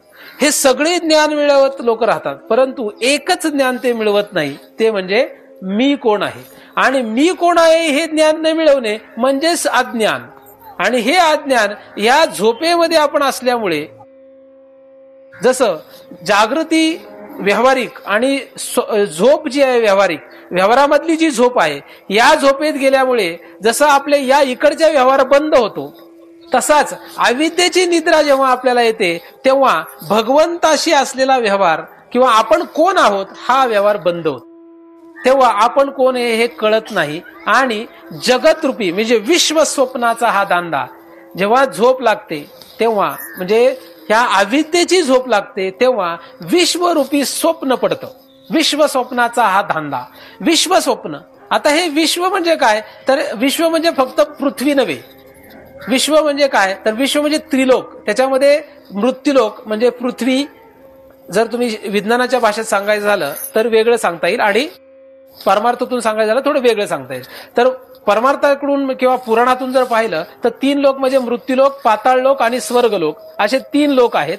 आणि विज्ञानातून जर पाहिलं तर आपली जी पृथ्वी आहे या पृथ्वीच्या ही पृथ्वी सोलर सिस्टम मध्ये म्हणजे सूर्यमालेमध्ये, आपली जी सूर्यमाला आहे या सूर्यमालेमध्ये सूर्य, पृथ्वी, चंद्र, नंतर मंगळ असे अनेक ग्रह, उपग्रह, तारका आहेत. ही आपली जी सूर्यमाला आहे ही एका गॅलेक्सीमध्ये म्हणजे आकाशगंगेमध्ये. आपली जी आकाशगंगा आहे ह्याचं जे व्यास आहे तो 1,00,000 प्रकाश वर्ष इतका आहे. 1,00,000 प्रकाश वर्ष इतक्या गोलामध्ये एक टिंब मारला की ती आपली सोलर सिस्टम आहे. त्या सोलर सिस्टम मध्ये आपली पृथ्वी आहे आणि त्या पृथ्वीमध्ये कुठेतरी भारतात कुठेतरी महाराष्ट्रात कुठेतरी पुण्यात कुठेतरी जवळ आपण ह्या गावी इथे आहोत. आणि या गावामध्येही कुठेतरी एक शेत, त्या शेतामध्ये कुठेतरी एक मंडप घालून तिथे आपण बसलेलो आहोत. आपलं लोकेशन हे आहे. तुम्ही जर कोणाला इंटरनेट वापरता तर गुगल सर्च मध्ये जा आणि झूम करून झूम इन झूम आउट करा तर तुम्हाला लक्षात येईल की आपण नक्की कुठे आहे. आणि ही एक पृथ्वी आहे. पृथ्वी म्हणजे या सृष्टीमध्ये बिंदू मात्र आहे. आपली अवस्था बघा आपण कुठे आहे. आणि हे सगळं, हे एवढं मोठं स्वप्न, हे विचित्र आहे. स्वप्न कशाला म्हणतात सांगा बरं मला? स्वप्न कशाला म्हणतात? तुम्ही स्वप्न पाहिले का कधी? इथे ज्ञानदेवाने विश्व स्वप्नाचा धांडा असा शब्द वापरलाय. जेव्हा अविद्येची निद्रा लागते तेव्हा विश्वरूपी स्वप्न तयार होतं. स्वप्न म्हणजे काय? सगळ्यांनी स्वप्न पाहिलंय का? प्रत्येकाने पाहिलं असेल, चांगलं वाईट. तुम्ही असं रात्री असं ठरवता की आज मला हे स्वप्न पडायला पाहिजे आणि मग ते पडतं. असं होतं काय? असं कधी होत नाही. स्वप्न पडलंय ना पण प्रत्येकाला. तुम्ही ठरवता का रोज संध्याकाळी लिहिता कागदावर की मला असं असं स्वप्न पडणार आहे आज, आणि मग तसं स्वप्न पडतं? असं होतं काही? असं काही होतं? स्वप्नामध्ये काय दिसतं? काहीही दिसतं. स्वप्नामध्ये काय दिसेल, कसं दिसेल, कधी होईल, काय होईल, हे जगातलं कोणी सांगत नसतं. तुम्हालाही सांगता येणार नाही. म्हणजे स्वप्नाचा अर्थ काय होतो? ज्याला ताळमेळच नाही. स्वप्न म्हणजे काय? ज्याला ताळमेळ नाही त्याला स्वप्न असे म्हणतात. कधी काय होईल हे सांगता न येणं अशी जी अवस्था आहे त्या अवस्थेला आपण स्वप्न असे म्हणतो, आणि ते प्रत्येकाने पाहिलेलं आहे. आता स्वप्न जाऊ दे, ही स्वप्नाची जर व्याख्या, स्वप्न तुम्ही पाहिले असं जर धरलं. आता दुसरा भाग, आता तुम्ही जागृतीत या, म्हणजे आत्ता अविद्येमध्ये आहोत. आता आपण कुठे आहोत? अविद्या. आपल्याला आपली ओळख नाही, मी कोण आहे याचा पक्का ठांगपत्ता नाही, म्हणजेच आपण अविद्येत आहोत. बरोबर? आता जर आपण अविद्येत आहोत तर ज्ञानदेवांच्या म्हणण्याप्रमाणे हे विश्व म्हणजे स्वप्न ठरलं पाहिजे. मग मला सांगा, कधी काय होणार आहे तुमच्यापैकी कोणी सांगू शकतो? मला धरून, म्हणजे मी आणि तुम्ही, आपण दोघे मिळून कधी काय होणार आहे सांगता येईल का? असो, तर कधी काय होईल हे कोणालाही सांगता येत नाही. मला सांगा, मी कधी इथून जाणार आहे, या गावातून मी कधी किती वाजता जाणार आहे? कोणी सांगू शकते इथे बसलेल्या? सांगू शकत नाही. मला माहिती आहे का मी कधी जाणार आहे? बरोबर 4:05 किंवा 10:05 मी इथून निघणार. माहिती आहे? नाही माहिती. बरं, मी ह्या दिशेने जाणार आहे की ह्या दिशेने जाणार आहे? समजा ह्या दिशेने जाणार असं सांगितलं तर माझा रस्त्यात ऍक्सिडेंट होणार आहे का नाही होणार आहे? सगळं जे काही चाललंय, आपण जागा झाल्यापासून झोपेपर्यंत जे काही चाललं याच्याबद्दल ह्या भूतलावर काय त्रिलोकामध्ये कोणीही सांगू शकत नाही की काय होणार. आणि ज्या अवस्थेमध्ये काय चाललंय, कसं होणार, कसं होईल हे सांगता येत नाही, त्याच अवस्थेला स्वप्न असे म्हणतात. मग हे जे आपण पाहतो हे काय? स्वप्न. मग स्वप्नामध्ये कधीही कोण येतं? बघा, आता मला काही वाटलं नव्हतं इथून एक टेम्पो जाईल, गेला ना. स्वप्नामध्ये असं होतं, आपल्याला जे नको ते दिसतं, नको ते समोर येतं, नको ते समोर येणे, नको ते येणं. स्वप्नामध्ये सुख मिळतं, स्वप्नातही दुःख मिळतं. त्याचप्रमाणे आता जी आपल्याला ही जागृत अवस्था वाटते, वास्तविक खूप बारकाईने विचार केला, खूप त्याला विचार करावा लागतो. जेव्हा तुम्ही विचार करून करून करून करून पाहाल तेव्हा तुम्हाला असं लक्षात येईल की या जगतामध्ये कुठलीच गोष्ट कशी होणार आहे सांगता येत नाही, आणि म्हणून ही सुद्धा स्वप्नामध्ये येते. म्हणून जागृतीला ज्याला स्वप्न करता आलं तो खूप मोठा परमार्थामधला अधिकारी पुरुष मानला जातो. कारण ह्या जागृतीला स्वप्न ठरवणं ही परमार्थामधली दुसरी अवस्था आहे. आणि विश्व स्वप्नाचा हा दांदा असं ज्ञानदेवांनी म्हटल्यानंतर हे खूप मोठं आहे. लोकांना माहिती आहे जगत नश्वर आहे म्हणून. जगत कसं आहे? नश्वर, म्हणजे नाश पावणार आहे, एवढं लोकांना माहित आहे. परंतु जगत हे नश्वर आहे, ठीक आहे. जगत नश्वर, नाश पावणार आहे, हे ठीक आहे. कोणाला माहित नाही नाश पावणार आहे? सगळ्यांनाच माहिती आहे. परंतु काय होणार आहे स्वप्नाप्रमाणे आहे, काय होणार आहे काही सांगताच येणार नाही. हे ज्याला पक्क लक्षात आलं त्याला दुसरं पद प्राप्त होतं, म्हणजे दुसरी अवस्था प्राप्त होते. आणि ज्ञानदेवांनी हे दुसऱ्या अवस्थेचं इथे वर्णन केलेलं आहे. तिसरी अवस्था रज्जू सर्पवत आहे, आणि चौथी अवस्था वंध्या पुत्रवत आहे. अशा 4 अवस्थेमधून पार पडावं लागतं. वास्तविक स्वप्नवत आहे, स्वप्न आहे. जगत हे एक स्वप्न आहे, स्वप्नाप्रमाणे आहे किंवा स्वप्नच आहे, असं जर तुम्हाला ठाम लक्षात आलं तर तुम्ही ज्ञानदेवाप्रमाणे कुठे आहात? त्यांच्या म्हणण्याप्रमाणे अविद्येच्या निद्रेत आहात.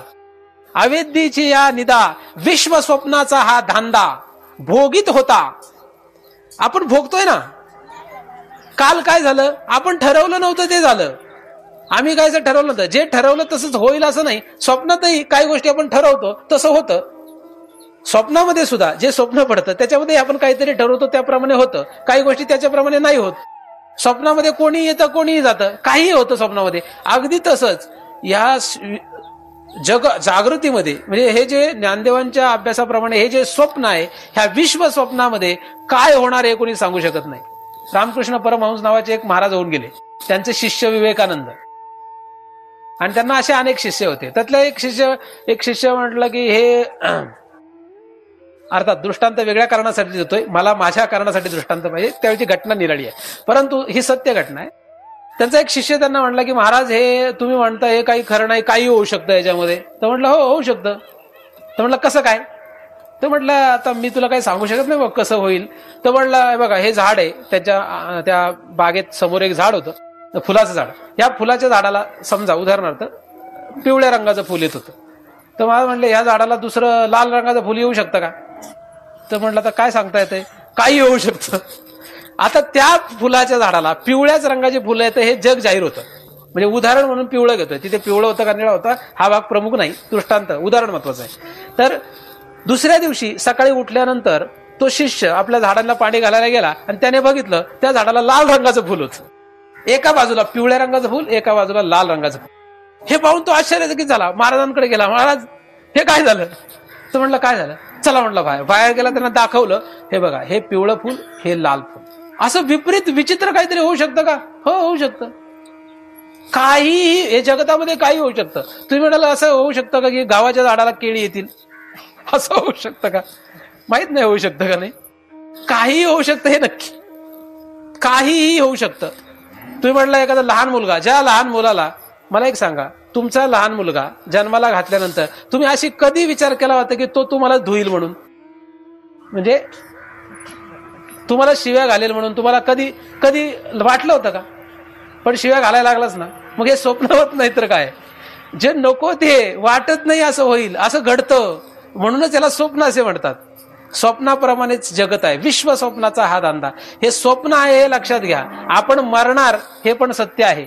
म्हणून हे स्वप्न कुठे संपतं तर मरतो तेव्हा संपत नाही, तर अनंत जन्म पुन्हा पुन्हा पुन्हा पुन्हा जन्म मरणाचा फेरा भोगावा लागतो.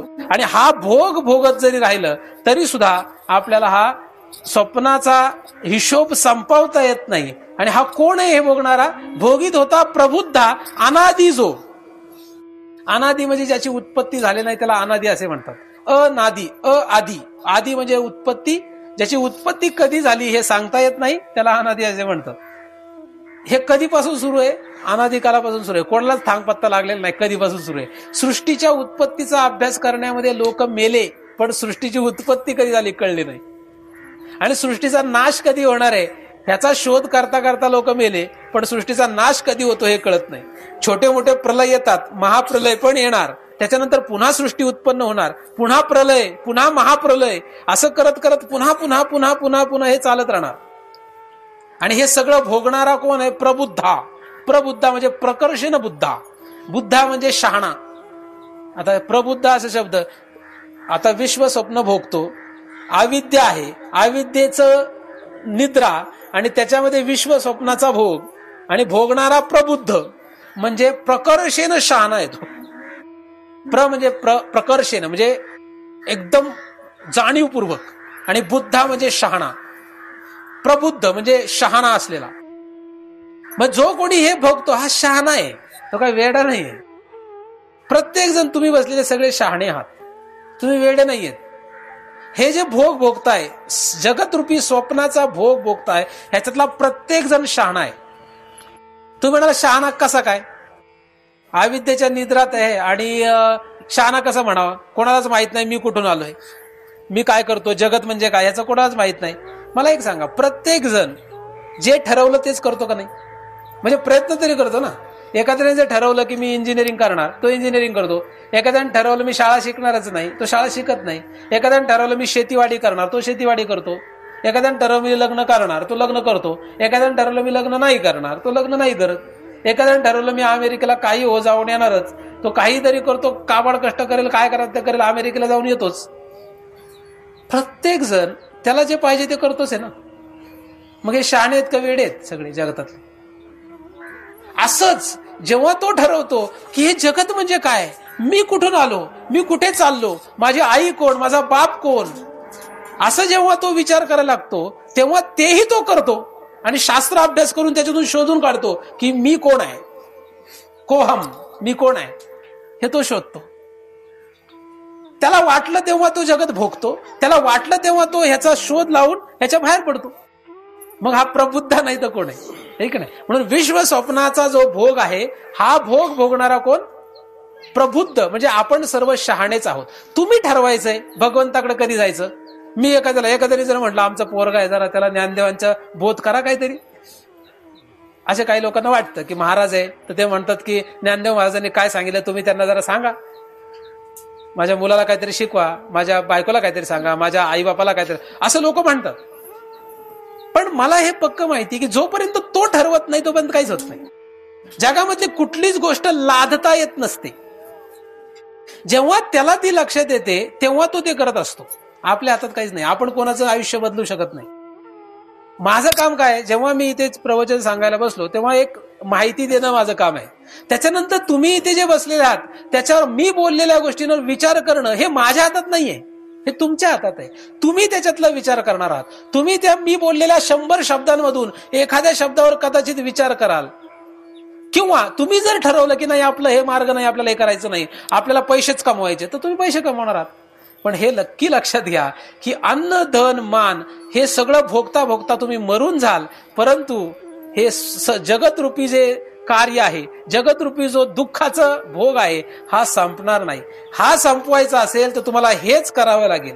जो कोणी या मार्गाला म्हणजे श्री ज्ञानदेवाला शरण येईल त्यालाच या सृष्टीचं ज्ञान किंवा आपण कोण आहोत त्याचं ज्ञान येईल. नाहीतर अशी अवस्था होऊन जाईल की मरेपर्यंत आपण नुसतं भोगलो आयुष्यामध्ये एवढे जे काही पदार्थ पाहिले त्याची आठवण काढून काढून रडलो. स्वप्नातल्या पदार्थांची आठवण काढून रडावं काय? स्वप्नामध्ये एक बायको भेटली आणि तिची आठवण काढून रडायला लागला, तर जागृतीतली बायको त्याला झोडपिल का नाही? खरं सांगा मग. स्वप्नातली बायको भेटली आणि जागृतीतल्या बायको समोर रडायला लागला. ते म्हणले काय झालं? तर म्हटलं स्वप्नात एक मला चांगली सुंदर बायको भेटली, तुझ्यापेक्षा चांगली होती. मग त्याला काय करेल ती? झोडपल्याशिवाय राहील का? राहणार नाही. म्हणजे इथून मागे तुमच्या आयुष्यात जे काय घडलं ते स्वप्नातलं नाही का? इथून मागे तुमच्या आयुष्यात जे काय घडलंय ते स्वप्न होतं का खरं आहे? त्याला जर धरून बसले तुम्ही तर तुम्हाला रात्रंदिवस मानसिक त्रास होईल, टेन्शन राहील. उद्या काय होणार हे पण स्वप्नात आहे. काल काय झालं हे सुद्धा स्वप्नात गेलं. मग उद्याची चिंता नाही, कालचा विचार नाही. असं जर तुम्ही राहिले तर एका क्षणात स्थिर व्हाल. आणि जो स्थिर असतो तोच योग्य विचार करू शकतो. गढूळ पाणी असेल तर तळ दिसत नाही, जर स्वच्छ पाणी असेल तर तळ दिसतो. स्थिर जर असेल तरच तळ दिसतो. त्याचप्रमाणे ज्याला उद्याची चिंता नाही, का? कारण उद्या काय होणार कोणालाच माहित नाही. ज्याला कालची चिंता नाही, कारण काल जे घडून गेलं त्याचा जो विचार करत नाही, आणि आत्ताची जी परिस्थिती आहे याच्यामध्ये मात्र तो प्रखरतेने प्रबुद्धासारखं काम करतो, तो स्थिर असतो. जेव्हा मी चिंतन करतोय तेव्हा उद्या काय होणार हे मला माहित नाही, उद्याची मला घेणं नाही. पण आता मी हे प्रवचन सांगतोय तर आता पूर्णतः माझा जीवानिशी मी हेच करतोय, म्हणून माझं हे कार्य अत्यंत स्थिरपणे सुरू आहे. काल काय झालं मला माहित नाही, कालचा विचार नाही, कारण तो स्वप्नामध्ये गेलं. पण तो असं लोक करत नाही. आणि म्हातारा झाला तरी सुद्धा मागे घडलेल्या गोष्टीवर चिंता करतात किंवा उद्या काय होणार याची चिंता करतात. 2 दृष्टांत सांगतो आणि त्याच्यानंतर चिंतन संपवतो. एक दृष्टांत पहिला, मी आळंदीला चाललो होतो. आळंदीला जाताना म्हणजे पूर्वी बसमध्ये बसून चाललो होतो, तर जाताना माझ्या समोरच्या सीटवर, मी काही लोकांना हे दृष्टांत माहित आहे, समोरच्या सीटवर बसच्या ड्रायव्हरच्या मागे पूर्वी एक सीट मागे तोंड करून असायचं आणि बाकी सगळी पुढे तोंड करून. तर इकडे 2 स्त्रिया बसलेल्या, इकडे 2 स्त्रिया, 4 स्त्रियांचा ग्रुप. म्हाताऱ्या, पुढचा शब्द नको, म्हाताऱ्या म्हणजे फार गेलेल्या, त्यांचं काय आता काय राहिलेलं, अशा म्हाताऱ्या. हातामध्ये काय असणार म्हाताऱ्यांच्या? माळा. काहींच्या हातात पिशवीसह माळा आणि काहींच्या हातात काही नाही, आपल्या पिशवी फक्त आपली. आणि आळंदीत दर्शनाला चाललेल्या, ज्ञानदेवाच्या दर्शनाला चालल्या. तर 2-4 गप्पा रंगलेल्या होत्या. आता तुम्ही सांगा काय गप्पा करत असतील त्या? कुठे चालल्यात? गळ्यात माळा, हातातही माळा, 4 आणि त्या आळंदीला दर्शनाला चालल्यात. काय विचार करत असतील त्या? ते म्हणत असतील काय, विठोबाचं रूप कसं आहे, विठोबा म्हणजे काय असेल, विठ्ठल म्हणजे काय असेल, असं विचार करत असतील का? नाही, असं काय विचार करत. म्हणजे नामस्मरण करतात का नाही ते मला माहित नाही. पण त्यातली एक स्त्री म्हणत होती दुसऱ्या स्त्रीला, आता बाई मी सगळं सोडलेलंच आहे. म्हणजे घरदार सगळ्याचा काही विचार सोड, अजिबात कोणाचा विचार करत. काय करायचं विचार करत? कारण तिने कुठल्या तरी माझ्यासारख्या महाराजांचं चिंतन ऐकलेलं असेल, त्याचा प्रभाव तिच्यावर थोडासा. त्यामुळे ती म्हणते काही आपल्याला राहिलं नाही. काय जगामध्ये आपण सगळं झालं, आपलं मुलंबाळा झाली, सगळा संसार झाला, आता काय देव करायचंय फक्त. लग्न झालं मुलाचं, सून आली, आता सगळं व्यवस्थित सुरू आहे, कशाला आपण चिंता करायची? मी म्हटलं वा काय म्हातारी आहे खरंच. म्हणजे म्हातारी मानायला पाहिजे, कारण परमार्थ करायला लागली ना. तर मला खूप आनंद झाला. मलाच असं वाटायला लागलं की अभिमानाने ही स्त्री म्हणजे आपली भारतातली स्त्री आहे, वा असं मला वाटलं. पुढच्या क्षणाला ती तिला म्हणते पण आलं की म्हटलं गेलं काहीतरी गडबड झाली. पण तू सांग, तिला ह्याची अक्कल नाही का? ह्याला पार बैल करून टाकलाय. अजिबात माझं काय ऐकत नाही. हातातल्या फोडाप्रमाणे वाढवला. किती कष्ट सोसले तुला काय माहिती बाई. एवढे हाल झाले. कसं कसं शिक्षण केलं आणि ही कालची आली आणि फार माझं वाटोळं करून टाकलं. जाऊ दे, आपल्याला काय करायचं. म्हाताऱ्यांची अवस्था अशी होते. का होतंय असं? दृष्टांत संपला. असं काही करू नका. म्हाताऱ्या माणसाने काय करावं? गप आपलं सगळं साडगं देऊन टाकावं, सुनेच्या नावावर किंवा मुलाच्या नावावर. काय करायचं ते करा. वाढविल नाही तर संपविल. तुम्ही मेल्यावर काही येणार बघायला? तुमचं समजा गौऱ्या गेल्या, तुम्ही जर मेले तर तुम्ही बघायला येणार वाढवली का कमी केली शेती? नाही ना. मग द्या ना आत्ताच हरी करा. म्हाताऱ्याने ते अजिबात डोकं घालू नये संसारात. सगळं पोराबाळाच्या नावं करावं, सरळ सगळं नावं करून दाखवावं फटकन. तुम्हाला लात घातले तर आळंदी जाऊन बसावं, भिक्षा मागून खावी, काय हरकत नाही, काय फरक नाही पडत. नाहीतर जाऊ दे, एवढे हालत नको. काही थोडंसं आपल्या नावावर ठेवा, 7-12 त्यांचे नाव करू नका. मारताना मेल्यावर करा पाहिजे, आहे की नाही. तर अशी म्हाताऱ्यांची अवस्था. दुसरा दृष्टांत सांगतो. एक म्हातारं होतं, पार मारायला टेकलेलं. हा पण दृष्टांत काही लोकांना सांगितलेला आहे मी आधी. कशी माणसाला काळजी असते. परमार्थ का मेले तरी परमार्थ करत नाहीत, असली लोक आहेत. कसा परमार्थ करावा हे तर नंतरची गोष्ट, काहीच करत नाही. ते म्हातारं जे होतं ते वारकरी संप्रदायातलंच होतं असं जरा. आणि पार मारायला टेकलं खाटेवर पडून. पडवी, जुनं आपलं घर, जुन्या घरामध्ये पडवी, आतमध्ये घर, पडवी, समोर जरा खाली जागा, तुळशी वृंदावन, बाजूला एक गोठा गुरांचा आणि वाडा मोठा, बाजूला ती दगडी भिंत, असं त्याचा वाडा. म्हातारा मारायला टेकल्यामुळे सगळ्यांना आवातनं पाठवली. सगळी लोक आले फटाफट. पोरगा, त्याचा पोरगा, त्याची पोरगी, ह्याचा पोरगा, सगळे गोतावळा जमा केला. म्हातारा जाणार. बरं आहे, आपल्याला आजकालचं काय असतं, कधी गेला हेच कळत नाही. पण पूर्वी असं होतं की जाणार हे कळले की लोक जमा व्हायचे. आता माहिती गेला, कळलं पण नाही कधी गेला, अशी परिस्थिती होती बऱ्याच वेळा. तर त्याला तो म्हातारा टेकलेला. आता पडवीलाच त्याला टाकला होता. कधी जाईल सांगता येत नाही. लगेच तिरडी बांधायला मोकळे. काही नाही, तिरडी बांधायला सुरुवातही केली होती. तर हे लोक म्हातारा एकदम टेन्शन मध्ये धापा टाकायचं. म्हातारा धापा टाकायचं. ते म्हणायचं काय काय असं करायचं. एकदम घाबरलेला होता. लोक म्हटले काय खरं नाही, काहीतरी करा म्हणले. ते म्हणले म्हातारा मारायला लागले. आता शेवटच्या म्हातारा माळकरी आहे, त्यामुळे हरी करायला पाहिजे कोणीतरी काहीतरी. तर म्हातारा असा करा, असं डोकं आपटून घ्यायचं हाताने. तर म्हटलं काहीतरी देवाचं नाव घ्या. सगळ्यांनी ते पकवाज आणलं, टाळ आणले. म्हटलं कुठलं तरी देवाचं नाव घ्या. म्हाताऱ्याचा आवाजच निघाला. आवाज त्याचा पूर्ण ब्लॉक झालेला, आतमध्ये गेलेला. तर नुसतं असं लोकांनी ते तोंडाकडे बघितलं. ते म्हणलं की हा म्हणतोय वासुदेव वासुदेव. मग सगळे वासुदेव वासुदेव वासुदेव वासुदेव वासुदेव वासुदेव. म्हाताराचं करत ह्या कुशीहून त्या कुशीहून, त्या कुशीहून त्या कुशी, डोकं आपटून घ्यायचं. म्हणलं गप गप राहा सगळे, कोणीच ओरडू नका. मग त्यानंतर परत वाच असं करायला लागले की कोण नीट बघा म्हटलं. म्हातारा म्हणते केशव केशव म्हणा. वासुदेव आवडत नाही म्हाताऱ्याला, मला माहितीये. तो वासुदेव कधीच म्हणायचा नाही, केशव केशव म्हणायचा. दुसऱ्या म्हाताऱ्याने म्हटलं की हा केशवच म्हणायचा कायम. म्हटलं नाही, हा केशव केशव म्हणा. पुन्हा सगळ्यांनी केशव केशव केशव सुरू केलं. म्हातारा परत तोंड बडून घ्यायचं, डोकं बडून घ्यायचं. ह्या कुशीहून त्या कुशी त्रागा केला म्हाताऱ्याने. लोक म्हणले गप राहा, कोणीच काय बडबडू नका. परत शांत केलं. म्हाताऱ्याचं काय चाललंय म्हाताऱ्याला कळेना, लोकांना कळेना, दोघांचा ताळमेळच जुळेना. मग काहीतरी करून म्हाताऱ्याने ताकद लावली. हात उचलत नव्हता, बळच कसा तरी हात वाकडा तिकडा करून त्याने गोठ्याकडे केला. गोठ्याकडे म्हणजे त्याच्या गोठ्याकडे केला. तर गोठ्यामध्ये वासरू केरसुनी खात होतं. तर म्हातारा म्हणायचं वाके वाके वाके, म्हणजे वासरू केरसुनी खातय. मग लोकांनी डोक्याला हातला. मरायला लागलंय तरी त्या केरसुनी, ते केरसुनी म्हणजे त्याचं भुंडाट झालंय फार. केरसुनी म्हणजे माहिती ना, गोट्यात कुठली केरसुनी मारते तुम्हाला माहित असेल. पार जी केरसुनी घरातलं काम संपलं त्या केरसुनीला गोट्यात टाकायचं असतं. पार तिचं पार तुकडाच राहिलेला असतो, नुसतं दांडाच राहिलेला असतो, पुढं छोटस असतं. ती केरसुनी गोटा साफ करायला वापरतात. तर ती केरसुनी ते वासरू खात होतं. म्हातारं काय करायचं, त्याला चालता यायचं नाही तरी बूड खरडत खरडत गोटा साफ करायचं. सुनाविना म्हणायचे, बरं हे करतोय ना, करू दे ना. तर त्याला ते गोठा साफ करायला मरायला लागलं मात्र तरी गोठा साफ करत होतं त्या केरसुनीने. आणि त्याला ती काळजी ते केरसुनी खाईल. कालावधी कुठला आहे, वेळ काय, वेळ काळाचं भान नाही. मरायला टेकलं तरी लोक संसारातल्या गोष्टी सोडत नाहीत. असली परिस्थिती वाईट आहे.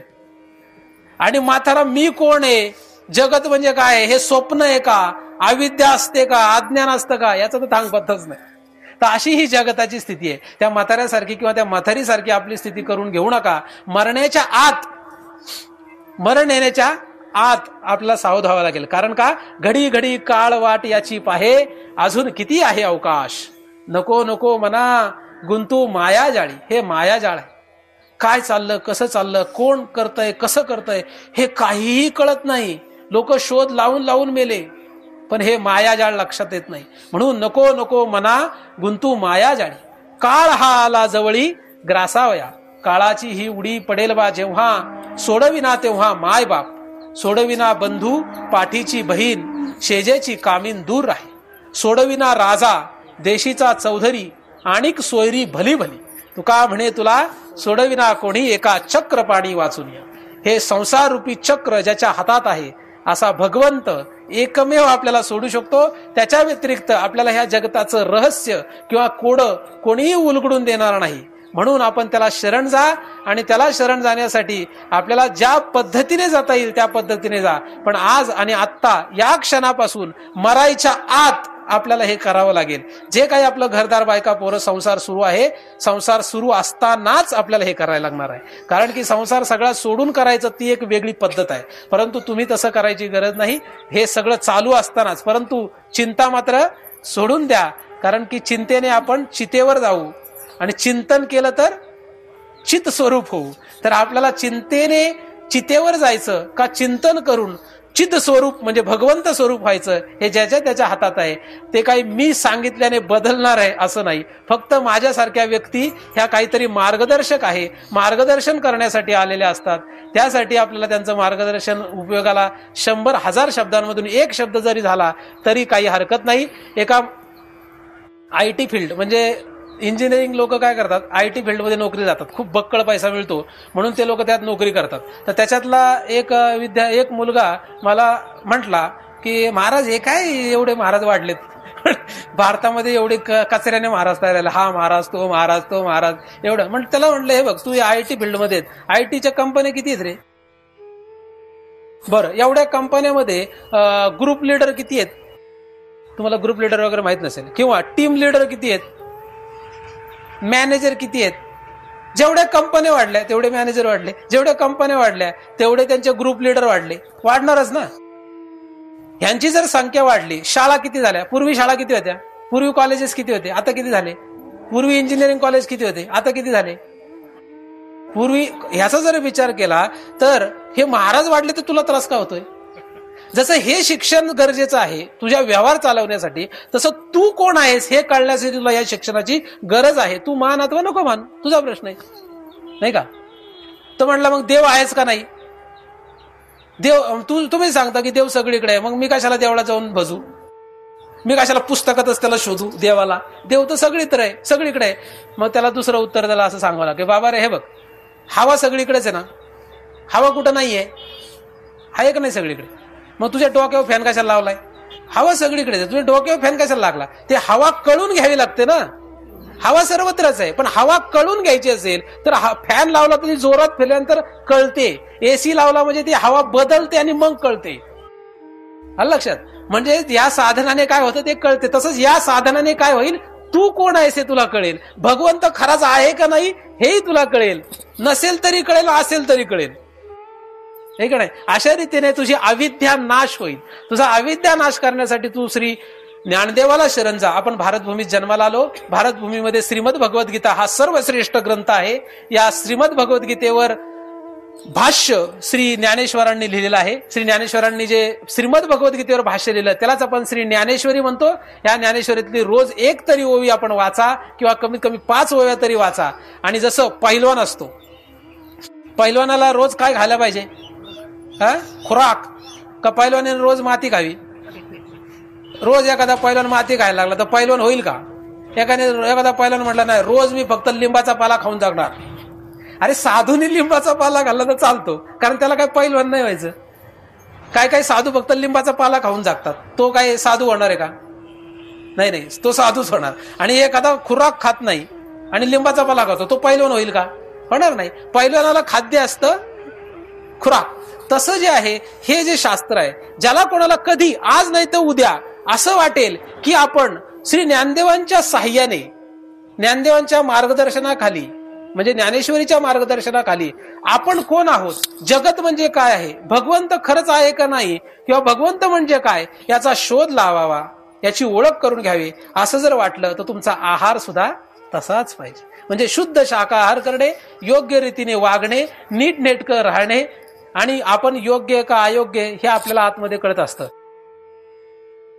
एखादा मनुष्य जो दारू पितो त्यालाही माहित असतं की दारू पिणं वाईट आहे.